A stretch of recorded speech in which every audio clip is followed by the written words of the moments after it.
Hi everyone, my name is Ethan. Welcome to the first Big Data Big Impact platform workshop. First, we will talk a little bit about datasets.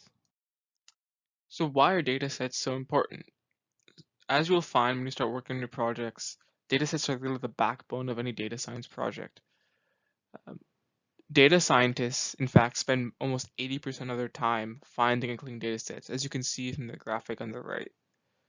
Uh, also, in the past, large-scale datasets have often spurred on entire fields of research. So as an example, um, ImageNet, which is a dataset of over 14 million images, sprung up in around 2009. Uh, at the time, much of the work in machine learning was focused on fundamental research work. So the creators of ImageNet decided to pivot from this type of work and instead worked on constructing a large-scale image dataset. The ImageNet dataset immediately became the standard benchmark of many computer vision models, and an annual challenge sprung up from the dataset. In fact, the dataset is often attributed as one of the catalysts for the explosion of deep learning research in the 2010s. So this is just one example, but these datasets really are the backbone of artificial intelligence and machine learning research, particularly. So when finding datasets for our projects, we often need to evaluate them to see if they're actually suitable to be used. We can do this by looking at these four qualities. The first of which is accuracy or reliability. So we ask, is the data actually correct? And this can be done by looking at a random sample of data points and evaluating them by hand, or comparing to related or similar data sets to see if they actually match up and produce the same results. Also, we ask, how is the data collected? Are the methods used do the methods that are used compromise the data, or are they sound technically and allow the data to be accurate and reliable? Also, specifically for human annotation tasks, we ask what the metrics or are the metrics that are provided acceptable. So commonly in these tasks, Cohen's kappa or Kripkenor's alpha are provided, which uh, kind of show the agreement that the human annotators had when making a decision about a class label. So if these accuracy metrics are low, it may indicate that the task is too complicated or that the data itself is very poor. Secondly, we look at the format of the data. So how is the dataset format different from the desired format that we would like to have? And also, how much time will it take to parse data into this new format? So this is a very important question, actually one that came up in a lot of projects in the past. So for example, if you're dealing with something like geographic data, these are often stored in shape files. And these files can really only be dealt with and parsed easily using, paid software. So we found that it took much longer than expected to actually extract data from these files because we didn't have access to the software. So this was a hurdle that we maybe didn't expect, but one that we should definitely count for when looking at data sets. Next, we have completeness. So are there any key class labels missing? And was the data collected on the whole set of relevant sources? So for example, if you're dealing with stance classification for NLP tasks, and the dataset only has agree and disagree stance, um, it's clearly missing a label for no stance, or that the text is actually irrelevant to the task. And it's very important to find these missing class labels early so that you don't end up wasting time parsing the data and then building a model for something with a missing class label. And finally, we have relevance. So when was the data collected? And to what extent has the studied phenomena changed since the data was published? So for example, if you're looking at a data set um, about the discrimination on Twitter, but the data set was collected in 2015, clearly Twitter has changed a lot since 2015. And in the 7 years since, there's maybe much more discrimination or much less discrimination. So it's not an accurate representation of the state of today, and no claims can be made in this way. So therefore, we would like to probably find a new data set that is more relevant to the task in today's world. So where do we find some of these good data sets? So many frameworks have datasets integrated within their libraries. So for example, Hugging Face, which is mainly used in the NLP community, has over 9,500 language datasets. Um, Other well-known frameworks such as TensorFlow and PyTorch also have many datasets included within them that can be easily brought in and downloaded and used in your code. Additionally, Kaggle, which is a website that offers competitions, data sets, tutorials, etc., offers, again, thousands of data sets that you can interact with through their platform with Jupyter Notebooks. You can also download them and use them locally. And finally, governmental agencies such as the CDC, FDA, National Park Service, NPS, have extensive data sets on a wide variety of topics corresponding to their agencies. In the past, we've used a lot of data sets from these governmental agencies, um, and they're really good in lieu of no other private data sets, which are usually not published. So now we can go into data parsing. So what is parsing? So parsing or syntactic analysis is the process of analyzing a string of symbols from a file or some other usually unstructured dataset format. Um, and the goal is to try to get this data into a format that we can use for some downstream task. Uh, More specifically, this goes into the question of why do we need parsing? So usually, meaningful data is often not stored in a format that can be readily used for analysis, model creation, or other tasks. And the first step in this data engineering pipeline or process is to parse data such that it can be used in these downstream tasks. In fact, there's a lot of just like scientific papers even that are published that are only dataset papers. So they gather data, or they parse certain data, they scrape data. So this is just a very important part of this data science or uh, big data pipeline or project in general. So now we can go into kind of how to do parsing well. Before we go into the technical details and the specifics, we can look at the three main steps towards any kind of parsing. The first of which is simply understanding the properties of the original input data or the data set that we have found, like in our previous discussion. So what is the type of data that's in this data set? Is it categorical, like labels, values, text values? Is it ordinal? So is it on a scale, like a 1 to 10 scale, a 1 to 5 scale? Is it numerical? So it's like a float point value or integer value. Um, and again, there's a difference between ordinal data and numerical data. You can't really do computations on ordinal data, so it's important to keep in mind. Is it textual? And if it's textual, what language is it in? What's the structure of the data? Or is it geographical, etc.? And also, how is the data structured? So is it in a single file format or a multi-file format? And if it's in a multi-file format, how are the separate files actually dependent on each other, or are they independent from each other? And this is important because if multiple team members or different team members are working with two files in the same kind of data set and trying to parse them, if they're actually related to one another, this won't work well. So it's really important to understand how the data files are related to each other in a large data set. Also, you ask what specific data or file types this data is in. So, is it a JSON file format, a CSV, a pickle file, a text file, a bin file, etc. There's many types of file formats, and you'll probably encounter something that you haven't seen before. So it's really easy to just look up the file format, see how the data is structured, see if there's any specific parsing methods that you can use. Secondly, we ask or determine what the target data format is. So how should the data look so that it can be easily used in a downstream task? And these downstream tasks will either be generally model training for analysis, and then like visualization for the data visualization subteam.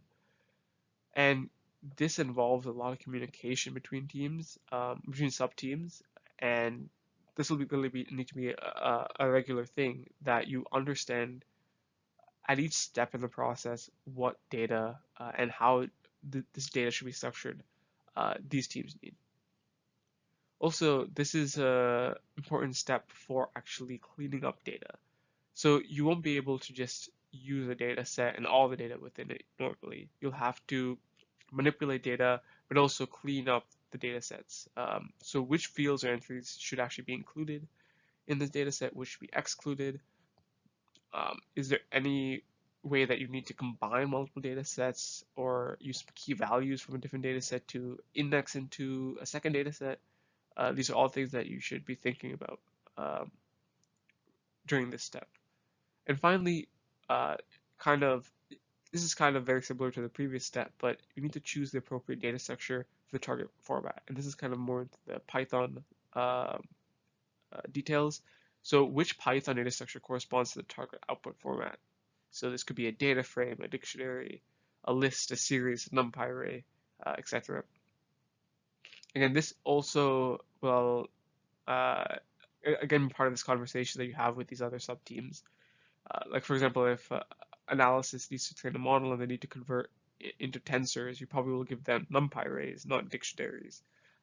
So this is something that you pick up while working with teams, but also something that you should be keeping in communication uh, with other teams. So an easy way to start with parsing is by using the string library. And this is probably a library that many of you have experience with. It's taught in many introduction to Python classes, as well as introduction to data science classes. And I've provided the Python documentation here. But some examples of general functionality are generating Python lists from comma-separated lists in strings, stripping away excess white space in strings, getting substrings, getting slices of strings, etc.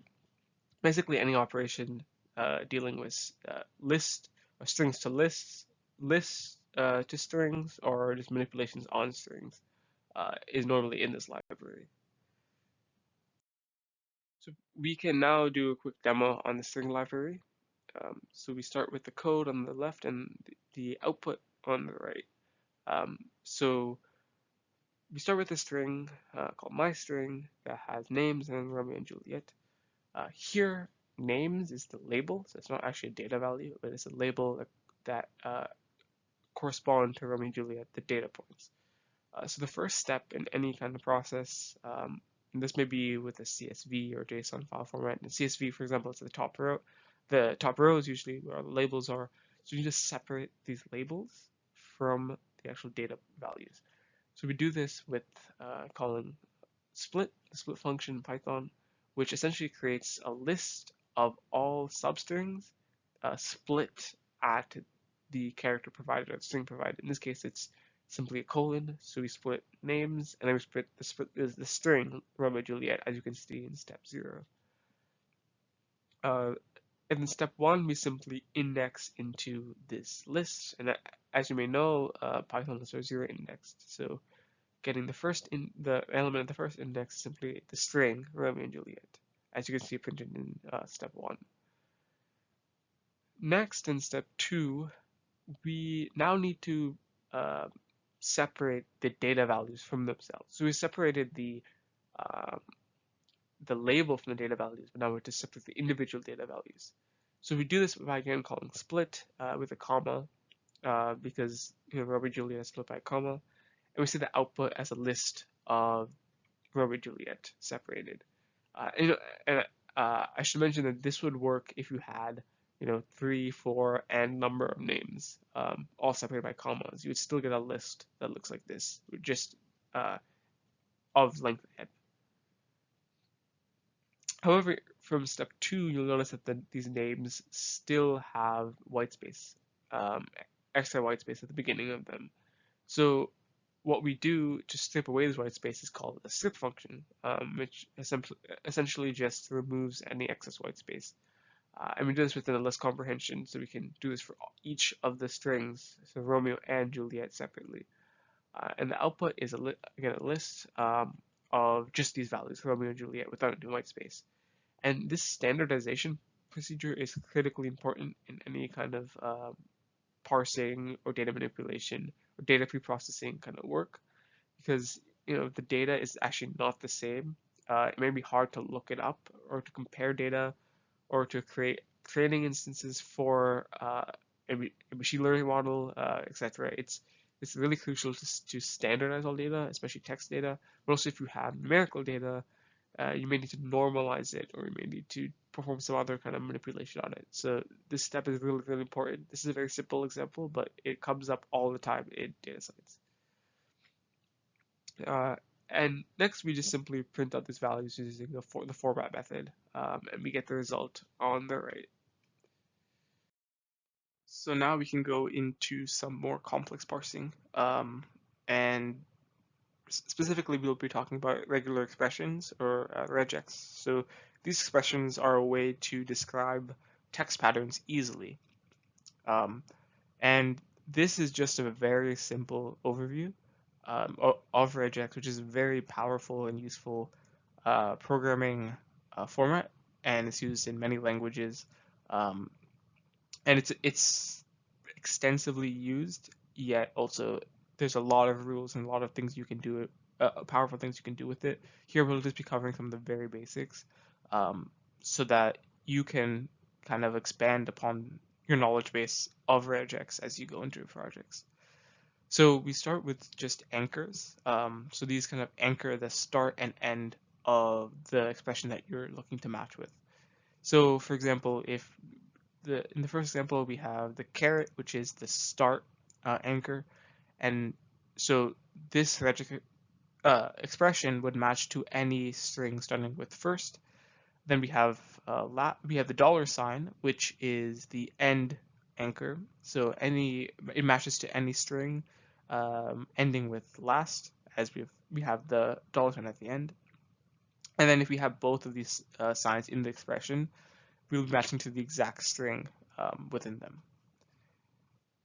Now we can go into some quantifiers. So these are ways to specify how many of a particular character we want to include in the expression. So for example, in the first one, we have the star or the asterisk, so this expression ABC asterisk will match to a string that has AB followed by a variable number of C's, and specifically this is non-negative, so it's greater than or equal to 0. So you could have 0.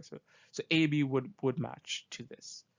However, the plus symbol is the same as the asterisk, but it's strictly greater than 0. So it has to be at least 1 C. The question mark is similar, only it's only 0 or 1 C's. And then when we use this kind of bracket format, it's just kind of intuitively how it looks. So if we have 2 in the brackets, it's followed by exactly 2 C's. If it's 2 to 5, it's anywhere between 2 to 5 C's.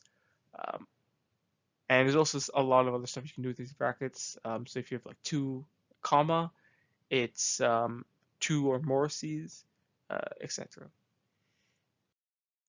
We also have the OR operator, which is either the vertical line or the brackets. And I've equated them, saying that they both match to a string with A followed by either B or C. Some slight differences in exactly how this works, and it's beyond the scope of the basic introduction. But you're free to look at that if it comes up in your projects. We also have character classes. So these are /D, /W, /S. So /D matches to a single digit, so a 0 to 9 character in a string. /W matches to a single alphanumeric character. I think also it matches to an underscore, so that's also included. And /S matches to a single whitespace character. So now that we've talked about how to create regular expressions, we can talk about how to use them to actually match with strings in unstructured data. So the first step in this process is to compile the regular expression. Um, I'll show you how to do this in Python in the next slide. But once we have this compiled regex, we can call a few methods on it. Here I've outlined 4 of the most common methods. There are many more. As I've said, this is kind of an extensive topic, but these 4 are probably the ones that you most likely will use or see people using. So first we have match and search. So match determines if the regular expression matches at the beginning of the target string and returns a corresponding match object. So match object contains information about the search and the result. Search is a method which searches for any location, so not just at the beginning, but any location where the expression matches and returns a corresponding match object again. Find all, which I find is very useful for parsing specifically, finds all substrings where the regular expression matches and then returns them as a list. And find iter is very similar. It finds all these substrings where the expression matches and then returns them as a iterator if you prefer that format. So now we'll go into a quick demo of the stuff that we've learned about regex. So on the left, we have this code snippet. So we first import regex from RE, and then we next, as I mentioned, we need to compile the regular expression. So we do re.compile on this expression, which we have as ABC plus. So as we mentioned, this is just strings that or substrings that contain A, B, um, and then at least one C. So ABC would work, ABCCCC would work, etc. We then call each of these 4 functions so that we discuss match, search, find all, find iter on this string S. So when we call match, and we see the printouts on the right, of course. So as we print regular match, we see that the output is none. And this is because, as you mentioned, match looks for matches only at the beginning of the string. And of course, there's no match at the very beginning of the string because it's GH, which is not any form of ABC.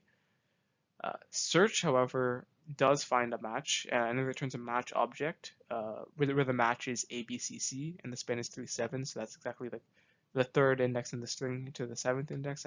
And as you can see, that corresponds to ABCC. And this matches because we have AB and then 2 Cs. So at least 1 C. And as you can see, search will go through this string and find the first match. So that's what we have. And then find all, as we mentioned, which is again useful for parsing, we will return a list of all the matches, so not just the first one. And we see that it returns 2 strings or 2 substrings, ABCC and ABC. So the ABCC comes from the 3-7 range that we talked about earlier, but the ABC actually comes from after the H, so the H ABC, that's where the ABC comes from. And notice that, again, A, B, B, C is not valid. Even though it contains a C after B, it does not contain A, B, and then 1 or more Cs. So we only have actually 2 matches here. And then find iter will basically have the same contents of um, these two strings, but it just returns an iterator if you're using something that needs an iterator.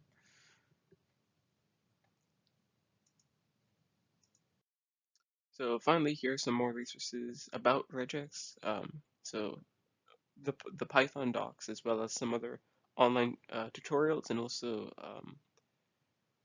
places where you can experiment with different expressions and see and different strings and see what the compiled regex matches to, etc. Again, this is just really what I've covered today is scratching the surface of all that you can do with regular expressions. So I definitely look into it, especially if you need something like this for parsing in your project. So finally, we'll quickly go over dataset creation. This is sort of a bonus topic and something that you probably won't have to directly do for your project. But as I mentioned in the beginning of this presentation, um, the main sticking point in the data engineering pipeline or data science pipeline is actually obtaining data. And often you can't find this data um, or it hasn't already been collected. For your projects, it will be, but sometimes you have to actually create or collect data. And one main way that you do this, especially if you're talking about um, getting labels for trading data, for example, is you ask human annotators to annotate labels for data. This is kind of what I brushed on when I talked about human annotation and agreement scores. So usually when we collect annotations, we use crowdsourcing platforms. So how these platforms work is you create an annotation interface, and then these platforms, you can publish them on the platform. You'll have to pay some amount of money, and then annotators are able to be selected and annotate your data for you. Um, so the main steps in this process is first creating this annotation interface with precise instructions about exactly how to annotate with examples. And yeah, generally these platforms are uh, the the annotators on these platforms are not trained in the specific field that you're maybe entering data for, if it's text data or like images. So you need to be really clear about exactly how you want the annotation done, examples, etc. So on the right, we have an example of annotation interface that was used in a research project by a professor at Georgia Tech. And you can see that it's very clearly laid out, and the options are very easy to select and use. So once you've created this interface, you can start a pilot run on one of these crowdsourcing annotation sites. So for example, Amazon Mechanical Turk is an option, as well as Scale AI and ClickWorker. And um, in this pilot run, you probably will publish your interface, and you can also set kind of thresholds of how good annotators you want to have. So annotators are tracked in the systems usually with some kind of score of like, have the previous annotations they've done been successful, or like have the people who have published them liked those annotations or thought they were high quality. Um, or maybe you don't really care. You're annotating a lot of data and you have a lot of workers. You can kind of combine scores from a lot of workers, so you can set that threshold to be low. It just depends on their task. Um, but something you definitely want to do in your pilot run is assess how the annotators respond to your task. So it may be, and this has happened when I've collected data in the past from using these platforms, is that annotators usually may have trouble with the task. It may be too complicated or too ambiguous, and you as a creator may think it's fine and that you can do these annotations, but if generally you've seen the pilot run that many people cannot do them, and they're very, and you can measure this by calculating the agreement scores with Cohen's kappa or something like this, as we discussed earlier. And if you see these values very low, you can try to alter the task and then run more experiments or more pilot runs to see if this task is actually worth pursuing. Maybe you scrap it altogether. This data set is just too hard to create, or you alter the task such that now it's much easier for annotators to um, annotate the data, and you have a high agreement score. Um, and then based on this feedback, again, you finalize the interface and you start annotating in batches. So you never annotate all the data at once because you can't do any assessment between them to see maybe you still need to tweak the task and that wasn't enough. But the main actually point of running data in batches is that you can calculate the disagreement score again and find annotators that are maybe not annotating well. So maybe these annotators never agreed with another the the other annotators who annotated that same task or that same label. And if this is the case, you can exclude them from future tasks. And this is a way to just increase the quality of your annotations. Um, and this process will continue until you finish all the batches, and then you can finally report an agreement score on the whole data set. And this is kind of the score we talked about earlier. Um, that's usually being compared with to see how high quality your data is. Thank you so much for watching. I hope this was helpful in determining how to pick good data sets and why data sets are important, how to parse data, and also how to create new data sets. Um, I really hope to see you during office hours, and during the next workshop we will talk about data stores and databases, and how to store this data that we have parsed or collected in long-term storage.